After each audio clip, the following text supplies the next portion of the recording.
हमारे गुरुजी हैं, अभी जैसे बोल रहे हैं सिखा रहे हैं, ऐसे तुमको भी ध्वनि शंख से ही सीखना पड़ेगा। धीरे धीरे प्रैक्टिस करोगे। शाम सुबह शंख जरूर बजाने का है तुम लोगों को, इतना ध्यान रखना। और भी अभी और सुनो,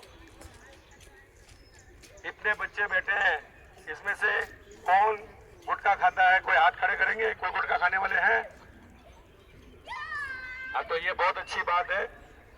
गुटखा कभी भी जीवन में नहीं खाना चाहिए, नशा नहीं करना चाहिए किसी भी तरह से, और भगवान का नाम सुबह उठ के जरूर लेना चाहिए और माता पिता को प्रणाम करना चाहिए। सुबह उठ के सबसे पहले बड़े बड़े घर में जो भी है उनको सबको प्रणाम करना चाहिए और भगवान का नाम कीर्तन करके ही आगे अगला अपना कार्यक्रम करना चाहिए।